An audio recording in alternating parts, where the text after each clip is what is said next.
배나TV 유튜브 구독 신청으로 저희에게 힘이 되어 주십시오.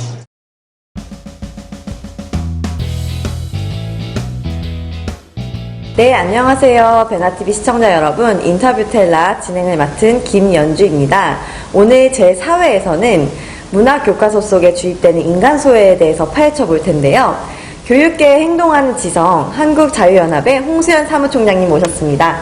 안녕하세요. 안녕하세요. 네, 총장님께서 문학 시간에 굉장히 많은 인간소외에 대한 많은 개념들이 주입교육으로 이루어지고 있다고 지적을 해주셨는데, 사실 저도 기억을 되돌이켜보면 문학 시간에 뭐 발랄하고 행복한 소설 같은 걸 읽어본 기억이 없는 것 같아요. 보통 이제 분석적이거나 비판적이고 인간소외 이런 주제가 대부분 주를 이루었던 것 같은데, 문학교과서 왜 이렇게 되어 있나요? 저도 학교 다닐 때는 사실은 이런 인간 소외나 이런 거에 대해서는 잘 생각하지 못했어요. 근데 좀 비극이 재밌잖아요. 비극이 재밌고, 그렇죠, 네. 그 다음에 슬픈 이야기, 아픈 이야기 이런 게 재밌잖아요. 그러니까 뭘 발견해야 되고, 발견해야 되고, 그 다음에 갈등이 없으면 문학이 아니죠.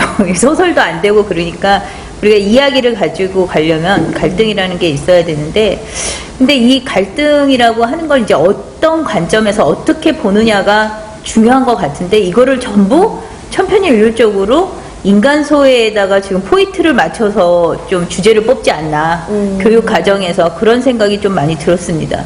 사실은 어떤 작품 하나를 놓고도 이렇게 볼 수 있는 시각이 있고 반대로 볼 수 있는 시각이 있고, 그런데 그걸 갖다 한 방향으로만 바라보고 있다는 생각이 좀 들었고, 또 작가가 의도한 것만 본다는 생각이 들었어요.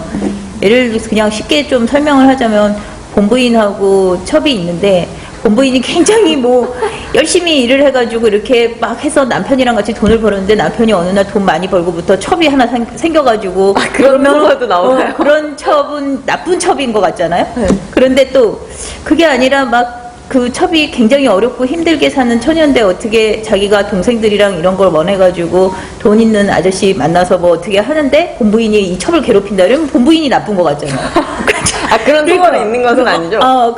그런 드라마 내용들도 보면 이걸 어느 시각에서 그렇죠. 쓰느냐에 따라서 다양하게 다 달라질 수 있는데, 우리 난소공이나 이런 것도 보면은 어느 시각으로 어떻게 해석하느냐에 대해서 다양한 해석들이 나올 수 있거든요. 근데 지금 문학에서는 전부 정해져 있어요. 한 길로 제시를 하고 그쪽 방향으로 아이들이 거의 외우고, 또 선지도 그런 형태로 가고 있다고 봅니다. 아무래도 제 기억도 더듬어 보면은 시험 문제가 나오면 거기서 사지선다, 오지선다에서 답을 골라야 하고, 문학을 주제로 이제 객관식 시험을 내려보면 당연히 정해진 답이 있더라고요. 그래서 보면은 이제 교과서뿐만이 아니라 그 교과서를 시험을 준비하기 위해서 이제 자습서나 이런 자료집 같은 걸로 많이 공부를 하는데, 거기 보면 이렇게 밑줄 쫙 그어 있고, 이거는 무슨 인간소외를 뜻하는 거다, 이거는 뭐 현대사회 산업화의 부정적인 단점으로 이거 답을 고르면 된다, 이런 식으로 설명이 달려 있잖아요. 그럼 그거를 아이들이 다 외우고 그런 답만 선택하신다는 거죠? 그렇죠. 네. 예, 그냥 제가 학원 강사고, 또 그 다음에 학원 강사의 주 업무가 뭐겠습니까? 아이들 성적 올려주는 게 학원 강사의 주 업무인데, 지금 이런 상태의 문학교육은 학원 강사들한테 굉장히 가르치기 편한, 왜냐하면 3가지 정도에서 4가지 정도 주제만 딱 잡아주면 문학은 다 100점 맞을 수 있는 그런 상황이죠. 첫 번째가 이제 뭐냐면, 친일파 이제 무조건 비난하는, 그리고 독립운동 그거 하는, 그 다음에 두 번째가 뭐냐면 군사독재 억압에 관한 이야기가 있고요. 그 다음에 세 번째가 뭐냐면 산업화로 인한 환경 파괴. 산업화로 인해서 환경 파괴가 됐다. 단골 주제죠. 그거 다 완전히 단골 주제고, 그다음 산업화로 인해서 인간 소외가 됐다.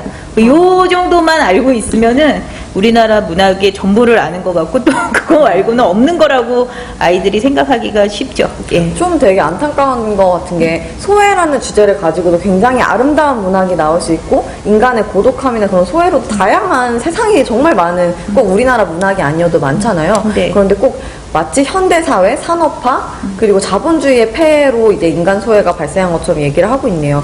그거 보면은 보통 출판사들의 시각을 따를 수밖에 없는 게 가장 큰 문제인 것 같은데, 이제 출판사들이 해석해놓은 작품에 대한 그런 시각 같은 게 강요되는 것 같고, 또 이런 출판 시장이 얼마나 편향됐고 왜 이런 이야기들을 계속 하는지, 그런 출판 시장에 편향된 현 주소가 어떻게 되나요? 그 교과서 출판 시장이 문제점이 거민정이 바로 이런 그 함정이 있었던 거죠. 우리가 이제 다양성이나 이런 거를 원해서 거민정 교과서를 선택했는데 그 거민정 안에는 그런 그 함정이 담겨져 있는 거예요. 그 몇 개 소수의 출판사가 제시하는 그 외에 다른 시각의 어떤 작품 해제나 이런 거는 아이들이 접해볼 기회가 없게 되는 거예요. 그렇죠. 그러니까는 뭐 미래엔을 선택하게 됐으면 그냥 미래엔의 시각만을 보는 거지 다른 여러 가지 출판사를 보지 않습니다. 근데 그 전에 국어교과서가 국정화이거나 뭐 이런 경우였을 때는 교과서로 사실 공부 잘 안 하잖아요. 교과서는 이제 그걸 놔두고 그 작품에 나와 있는 것들을 여러 A 출판사, B 출판사, C 출판사 여러 출판사가 조금씩 다른 정말 그리고 출판사끼리 경쟁을 하느라고 참고서를 많이 팔기 위해서라도 경쟁을 하려고 정말 괜찮은 지식들을 더 취합하고 모아가지고 그렇죠. 이렇게 책들을 만드는 그런 경쟁이 이루어졌는데 지금은 뭐 어떻게 만들던 어떻게 안 만들던 그냥 뭐 노력 안 해도 다 팔리는 굉장히 나태하네요. 예, 그러니까 학교에서 학교에 얼마만큼 납품을 많이 했느냐가 출판사에서 또 참고서를 팔 수 있는 그거니까 그리고 아이들은 선택이 없죠. 그게 좋은 것이든 나쁜 것이든 그냥 그거를 그대로 주입당하는 그런 입장인 거죠. 지금 일각에서는 굉장히 대한민국이 교육 선진국가다라는 이야기를 많이 하고 있는데 사실 이렇게 한꺼풀만 들춰보면 굉장히 많은 문제를 갖고 있는 것 같습니다. 그래서 지금 문학 시간에 주입되고 있는 이런 인간 소외에 대해서 사례를 몇 가지 소개해 주시면 이제 시청자분들이 더 이해하기가 빠르실 것 같아요. 혹시 어떤 사례들이 있나요? 그러니까는 예를 들자면 문학 작품 중에 신경숙 씨 쓰신 외딴방이라는 소설이 있어요. 그 외딴방에는 여공이 고생을 하면서 그래도 자기가 또 야학도 다니고 그러다가 결국은 작가가 되는 그런 자전적 소설입니다. 인간의 네. 성공을 그려낸. 예, 인간의 성공에서 네. 거기 오히려 이렇게 어렵고 힘들었는데도 불구하고 이 사람이 이렇게 성공할 수 있었던 건 꿈과 희망을 가지고 계속적인 어떤 노력과 또 그 사이에 사춘기에 있었던 여러 가지 감성이라든지 이런 걸 할 수 있는 소설에다가 뭐라면 뭐 여공의 어떤 그 인간 소외적인 부분 그걸 굳이 거기다 이렇게 해석을 해놓는 경우가 있어요. 그렇게 하면은 다른 시각으로도 얼마든지 볼 수 있는 거를 한 방향으로만 본다는 게 지금 가장 큰 문제인 거죠. 그래서 다 결국은 천편일률적인 그런 똑같은 생각들을 하게 되는 거고요. 제가 또 제일 걱정이 되고 우려가 되는 부분은 아까도 저희가 본 세미나에서 얘기했지만 참 인간 소외라는 거는 자본주의 때문에 생긴 게 아니라 사실 사람인 경우에는 근본적으로 고독한 존재들이고 그리고 어느 무리에서나 그것이 자본주의 사회였던 봉건주의 사회였던 공산주의 사회였던 그 인간 소외 현상은 일어날 수밖에 없는데 마치 이것이 산업화로 인해서 생긴 것 같다는 산업화로 인해서 생겼다는 게 그런 식으로 교육에서 주입되고 있다는 게 지금 제일 큰 문제라고 저는 생각합니다. 정말 말씀 듣고 나니까 심각한 것 같은데요. 저희 소외라는 것은 없다라고 저희가 세미나 제목을 정했지만 사실 그 근본적으로 존재하고 있었던 그 소외라는 개념이 왜곡되어서 마치 산업화의 폐해인 것처럼 어느 날 갑자기 자본주의 시대에 탄생한 잘못된 단점인 것처럼 이렇게 그려져 있는 게 가장 큰 문제라고 할 수 있는데요. 이런 산업화 시대에 대한 의도적인 이런 폄훼 그리고 반자본주의적인 감정 이런 것들이 사실 우리 미래 세대를 이끌어갈 학생들한테 미치는 나쁜 영향이 정말 클 것 같습니다. 이런 산업화의 진실을 알리는 일이 왜 중요할까요? 그거는 매우 중요한 일이라고 생각합니다. 그냥 우리 인간 소외라고 하는 지금 이 철학적인 부분에 이 부분의 어떤 철학적인 용어, 그 다음에 사회학적인 용어가 있지만 우리 사회는 조금 다른 사회하고는 좀 다르고 특수한 사회가 아닌가. 굉장히 빠르게 급성장을 했고 그 다음에 가난에서 벗어나고자 많은 어른들이 노력을 했는데 그런 거에 대해서는 외면한 채 그런 어려움이 있었는지 그러니까 한마디로 말하자면 개구리 올챙이적 시절을 생각을 못한다. 그 과거에 왜 우리나라가 그렇게 못 살았는지에 대해서 조금 더 근본적으로 생각을 해봤을 때 자본주의 때문에 우리나라가 못 산 건 아니지 않습니까? 오히려 자본주의 때문에 잘 살게 된 거고 산업화 때문에 지금 잘 살게 된 건데 그럼 그 부분에 대해서 모순이 일어나죠.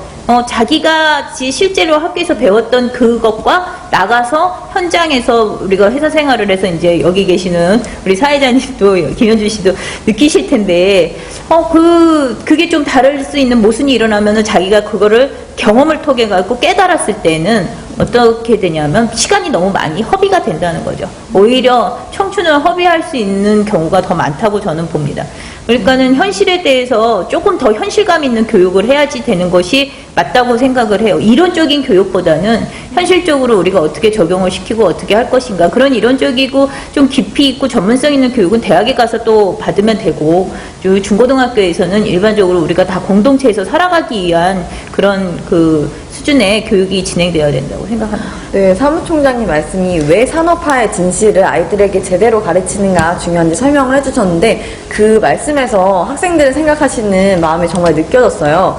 사실 이 교육이 뭐 잘못됐다, 이렇게 가르치면 안 된다라는 말은 누구나 할 수 있지만 왜 그렇게 가르치면 안 되느냐, 아이들이 너무나 세상을 바라보는 시각이 왜곡되고 그것을 바로잡기 위해서는 너무나 많은 시간이 허비된다. 그러니까 아이들을 사랑하는 마음으로 제발 우리 문화교육 시장이 바로잡혔으면 하는 심정입니다. 오늘 인간소외에 대해서 어떻게 문화시장에서, 문화교육에서 많은 편향이 이루어지고 있는지, 또 아이들에게 주입식 교육이 이루어지고 있는지 파헤치는 시간을 가져봤는데요. 지금까지 좋은 말씀 들려주신 홍수연 총장님 감사드립니다. 감사합니다. 감사합니다.